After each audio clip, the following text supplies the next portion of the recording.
اعوذ باللہ من الشیطان الرجیم بسم اللہ الرحمن الرحیم ربی زدنی علما ربی زدنی علما ربی زدنی علما۔ السلام علیکم ورحمۃ اللہ وبرکاتہ اسٹوڈنٹس، امید کرتی ہوں آپ خیریت سے ہوں گی۔ آج تاریخ 4 مئی سن 2021، دن منگل، جماعت نہم سینئر اور مضمون اردو، اور آج جو ہماری اردو کی ڈائری کا عنوان ہے وہ ہے غزل نمبر 3، اور آج کا جو ہمارا لیکچر ہے وہ لیکچر نمبر ہے 5۔ سب سے پہلے غزل نمبر 3 کے تدریسی مقاصد پر آ جاتے ہیں۔ غزل نمبر 3 مرزا غالب کی غزل ہے، دل ناداں تجھے ہوا کیا ہے، اور اس غزل کے تدریسی مقاصد طلباء کو مرزا غالب کی شاعرانہ عظمت سے آگاہ کرنا، طلباء کو مرزا غالب کے انداز بیان سے متعارف کرانا، غالب کے عہد میں اردو غزل کے ارتقاء سے روشناس کرنا۔ آپ کو میں نے پہلے بھی بتایا تھا کہ غالب جو ہیں وہ ہر دور کے اہم شاعر ہیں، ان کی جو وہ بہت زیادہ مشہور ہیں، ان کی غزلیں ان کی افاقیت کی بنا پر، جدت ادا کی بنا پر، ندرت ادا کی بنا پر، اور افاقیت ان کی غزلوں میں پائی جاتی ہے، اور غالب کی شاعرانہ موضوعات کی بوکلمونی کو اجاگر کرنا۔ بوکلمونی یعنی کہ ان کے جو مختلف مضامین ہیں، ٹھیک ہے، یعنی کہ انہوں نے مختلف مضامین پر لکھا تھا، اور ان کی یہ جو ہے وہ ان کی شاعرانہ عظمت ہے۔ اچھا جی بچوں، اب آ جاتے ہیں غزل نمبر 3 کی تشریحات کی طرف۔ غزل نمبر 3 جس کے شاعر ہیں مرزا اسد اللہ خان غالب، مرزا اسد اللہ خان نام، غالب تخلص، اور غالب مرزا غالب کا تخلص تھا، اور آپ جو ہیں وہ آگرہ میں پیدا ہوئے تھے، اور آپ کی جو غزلیں ہیں وہ دل پر اثر کرتی ہیں۔ آپ کی غزلوں میں جو ہے وہ مختلف موضوعات پائے جاتے ہیں۔ آپ کی غزلیں جدت ادا، ندرت ادا، افاقیت کی بے مثال نمونہ ہیں۔ سب سے پہلے شعر نمبر 1 کی طرف آ جاتے ہیں۔ دل ناداں تجھے ہوا کیا ہے، آخر اس درد کی دوا کیا ہے۔ اس شعر میں شاعر مرزا غالب اپنے دل سے کہتے ہیں کہ اے میرے نادان اور نہ سمجھ دل، تجھے کیا ہو گیا ہے، تو ہر وقت بے چین و بے قرار رہتا ہے، تجھے ایک پل کے لیے بھی چین میسر نہیں ہے۔ اگر کوئی کسی مرض میں مبتلا ہو جاتا ہے تو اس کا کوئی نہ کوئی علاج ہوتا ہے، تو اے میرے معصوم دل، تو بھی مجھے اپنا مرض بتا تاکہ میں اس کے مطابق اس کا علاج کر سکوں۔ ٹھیک ہے، شاعر اپنے دل کو نہ سمجھ کہہ رہا ہے اور نادان کہہ رہا ہے، اور شاعر کہہ رہا ہے کہ مجھے نہیں پتا کہ تجھے کیا ہو گیا ہے، مجھے اتنا پتا ہے کہ تو ہر وقت کسی نہ کسی ایک خواہش جو ہے وہ تیرے اندر پیدا ہو گئی ہے، تو ہر وقت بے چین رہتا ہے، بے قرار رہتا ہے، تو اس لیے تو مجھے اپنا درد بتا تاکہ میں اس کے مطابق تیرا علاج کر سکوں۔ ایک شاعر نے بھی کیا خوب کہا ہے تضاد عشق میں ایسا مقام آیا تو کیا کرو گے، ہے تضاد عشق میں ایسا مقام آیا تو کیا کرو گے، میں رو رہا ہوں تو ہنس رہے ہو، میں مسکرایا تو کیا کرو گے۔ شعر نمبر 2 کی طرف آ جاتے ہیں۔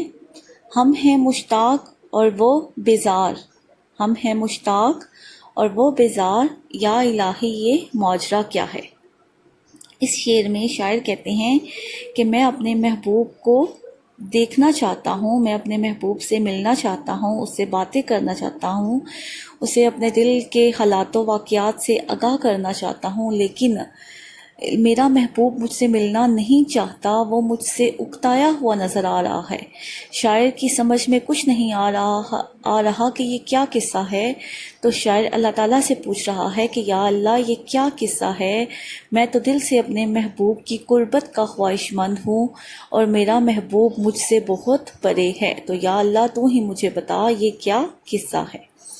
غالب کی جو یہ غزل ہے وہ استفہامیہ انداز میں لکھی گئی ہے۔ استفہامیہ انداز کہتے ہیں سوالیہ انداز، ٹھیک ہے، سوال، کسی سے سوال کرنا، تو یہ غزل ان کی استفہامیہ انداز کی عمدہ نمونہ ہے۔ تو شاعر کہتا ہے کہ میرا جو دل ہے وہ بہت زیادہ اکتا گیا ہے، میرا جو دل ہے وہ اپنے محبوب کے اس رویے سے بالکل آشنا نہیں ہے، مجھے کچھ سمجھ نہیں آ رہا کہ میرا محبوب میرے ساتھ ایسا کیوں کر رہا ہے۔ ہونا تو ایسے ہی چاہیے تھا کہ جیسے میں اپنے محبوب سے ملنے کا متمنا ہوں، میرے محبوب کو بھی مجھ سے ملنا چاہیے تھا، لیکن وہ مجھ سے ملنا نہیں چاہتا، وہ مجھ سے اکتایا ہوا ہے۔ شاعر نے کیا خوب کہا ہے، الفت کا مزہ جب ہے کہ ہوں وہ بھی بے قرار، الفت کا مزہ جب ہے کہ ہوں وہ بھی بے قرار، دونوں طرف ہو آگ برابر لگی ہوئی۔ شعر نمبر 3 کی طرف آ جاتے ہیں۔ میں بھی منہ میں زبان رکھتا ہوں، میں بھی منہ میں زبان رکھتا ہوں، کاش پوچھو کہ مدعا کیا ہے۔ اس شعر میں شاعر اپنے محبوب کو مخاطب کر کے کہتا ہے کہ اے میرے محبوب، میں بھی قوت گویائی رکھتا ہوں، میں بھی بات کرنے کے فن سے آگاہ ہوں، مجھے بھی بات کرنا آتی ہے، تم میرے بارے میں دوسروں سے میرے خیالات و جذبات جو ہیں وہ پوچھتے ہو کہ اس بندے کے کیا جذبات ہیں، اس بندے کے دل میں میرے لیے کیا حالات و جذبات چھپے ہوئے ہیں۔ تو شاعر اپنے محبوب سے کہتا ہے کہ اے میرے محبوب، تم مجھ سے بھی تو پوچھ سکتے ہو، تم کبھی آ کے مجھ سے پوچھو، مجھے بھی اللہ تعالیٰ نے زبان دی ہوئی ہے، میں باتیں کرنے کے فن سے آگاہ ہوں، میں تجھے اپنے دل کا حال بہت اچھے طریقے سے سمجھا سکتا ہوں، تم بجائے دوسروں سے میرے بارے میں پوچھنے کے بجائے تم خود ہی مجھ سے آ کر میرا حال پوچھ لو۔ شاعر نے کیا خوب کہا ہے، فرصت کسے تھی جو میرے حالات پوچھتے، فرصت کسے تھی جو میرے حالات پوچھتے، ہر شخص اپنے بارے میں کچھ سوچتا ملا۔ شعر نمبر 4 کی طرف آ جاتے ہیں۔ ہم کو ان سے ہے وفا کی امید، ہم کو ان سے ہے وفا کی امید، جو نہیں جانتے وفا کیا ہے۔ اس شعر میں شاعر کہہ رہے ہیں کہ ہم کتنے معصوم اور ناسمجھ ہوتے ہیں کہ ہم ان لوگوں سے وفا کی امید باندھ لیتے ہیں جنہوں نے کبھی وفا کی ہی نہیں ہوتی، اور نہ ہی وہ وفا کرنا جانتے ہیں، نہ کبھی انہوں نے کسی سے وفا کا سلوک کیا ہے، اور یہ ہماری ہی کم عقلی اور ناسمجھی ہوتی ہے کہ ہم ان لوگوں سے وفا کی امید لگائے بیٹھتے ہیں جن لوگوں کو وفا کا مطلب ہی نہیں پتہ ہوتا، وہ وفا اور جفا میں تمیز ہی نہیں کر سکتے، اور ہم کتنے معصوم اور ناسمجھ ہوتے ہیں کہ ہم ایسے لوگوں سے وفا کی امید لگا لیتے ہیں۔ ہم ان کو حال دل رو رو کے کہتے ہیں، ہم ان کو حال دل رو رو کے کہتے ہیں، وہ ہنس ہنس کے ہم کو دیوانہ کہتے ہیں۔ شعر نمبر 5 کی جانب آ جاتے ہیں۔ ہاں بھلا کر تیرا بھلا ہوگا، ہاں بھلا کر تیرا بھلا ہوگا، اور درویش کی صدا کیا ہے۔ اس شعر میں شاعر مرزا غالب کہتے ہیں کہ اے میرے محبوب، میں تجھ سے بھلائی کا امیدوار ہوں، کیونکہ جو کوئی دوسروں کے ساتھ بھلائی کرتا ہے اس کے ساتھ بھی بھلائی ہی ہوتی ہے۔ یہ دنیا مکافات عمل ہے، اس دنیا میں جو کچھ بویا جاتا ہے وہی کاٹا جاتا ہے۔ دوسروں کے ساتھ نیکی کرنے سے اچھا اجر ملتا ہے، جبکہ برائی کے بدلے میں برائی ہی ہاتھ آتی ہے۔ اس لیے شاعر اپنے محبوب سے کہتا ہے کہ اے میرے محبوب، تو بھی میرے ساتھ بھلائی کر تاکہ تیرے ساتھ بھی بھلائی ہی ہو، کیونکہ یہ دنیا آخرت کی کھیتی ہے۔ اس دنیا میں نیک کام کرو گے تو آخرت کی زندگی میں اس کا اچھا پھل ملے گا۔ تو شاعر کہتا ہے کہ تو بھی میرے ساتھ بھلائی کر تاکہ تیرے ساتھ بھی بھلائی ہی ہو۔ شعر نمبر 6، جان تم پر نثار کرتا ہوں، جان تم پر نثار کرتا ہوں، میں نہیں جانتا دعا کیا ہے۔ شاعر اپنے محبوب سے مخاطب ہو کر کہتا ہے کہ دنیا میں اور بھی بہت سے لوگ ہیں جو تم سے چاہت کا دعویٰ کرتے ہیں، لیکن وہ محض زبانی باتوں سے کام چلاتے ہیں، لیکن میں تمہیں صرف دعا دینے کا قائل نہیں ہوں، بلکہ تمہاری خوشی کے لیے میں اپنی جان تک قربان کرنے کے لیے تیار ہوں، اور میں اس میں فخر محسوس کرتا ہوں۔ شاعر کہتا ہوں کہ میں اپنے مرنے کی دعا کیوں مانگوں، بلکہ میں تو اپنی خوشی سے اپنی جان قربان کرنے کے لیے تیار ہوں، کیونکہ میں اپنے محبوب سے بے پناہ محبت کرتا ہوں، اور میں اس کے لیے جان تک قربان کرنے کے لیے تیار ہوں۔ شعر نمبر 7، آخری شعر جو اس غزل کا مقطع بھی ہے۔ میں نے مانا کہ کچھ نہیں غالب، میں نے مانا کہ کچھ نہیں غالب، مفت ہاتھ آئے تو برا کیا ہے۔ اس شعر میں شاعر اپنے آپ سے مخاطب ہو کر کہتا ہے کہ میں کچھ بھی نہیں ہوں اور میری کوئی بھی قیمت نہیں ہے، لیکن شاعر اپنے محبوب سے کہتا ہے کہ تم مجھے خرید لو، کیونکہ دنیا میں کوئی بھی چیز ایسی نہیں ہے جو بغیر قیمت کی مل جائے۔ تو اے میرے محبوب، میں تجھے بغیر قیمت میں مل رہا ہوں۔ میں جانتا ہوں کہ میری تیری نظروں میں کوئی حیثیت نہیں ہے، میں تمہارے کسی کام نہیں آ سکوں گا، مگر یہ بھی تو دیکھو کہ میں اپنی کوئی قیمت مقرر نہیں کر رہا، بغیر قیمت کے تمہیں مل رہا ہوں۔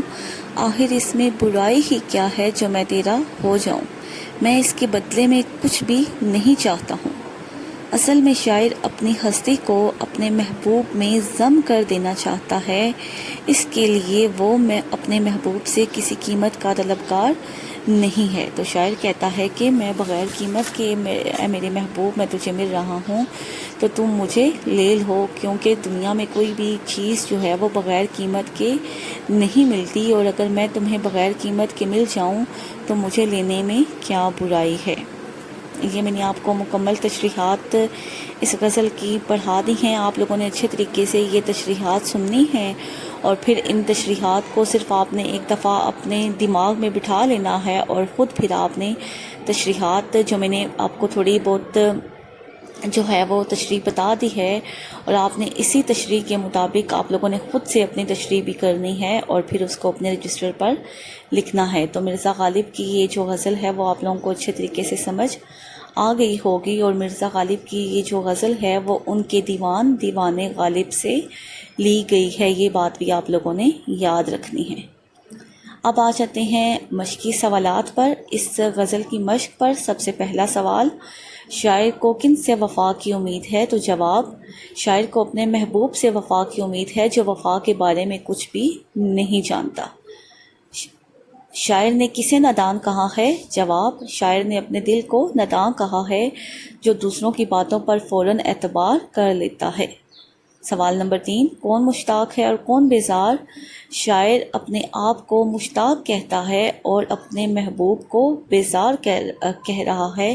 شاعر کہتا ہے کہ میں تو اپنے محبوب سے ملنے کا طلبگار ہوں، میں اپنے محبوب سے ملنا چاہتا ہوں، لیکن میرا محبوب مجھ سے ملنا نہیں چاہتا، وہ مجھ سے اکتایا ہوا نظر آتا ہے، وہ مجھ سے بیزار نظر آتا ہے، اور وہ مجھ سے ملنا نہیں چاہتا۔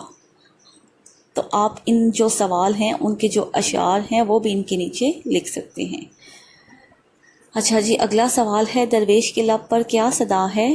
تو درویش کے لب پر یہ صدا ہے کہ دوسروں کے ساتھ بلا کرو تو تمہارا بھی بلا ہوگا، جو کسی کے ساتھ بلائی کرتا ہے اس کے ساتھ بھی بلائی ہی ہوتی ہے۔ آخری سوال، غالب نے مقطع میں محبوب کو اپنی کیا قیمت بتائی ہے؟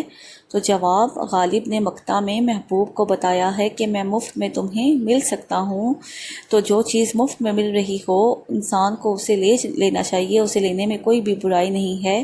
تو اے میرے محبوب، میں تمہیں مفت میں مل رہا ہوں، اس لیے تم مجھے لے لو۔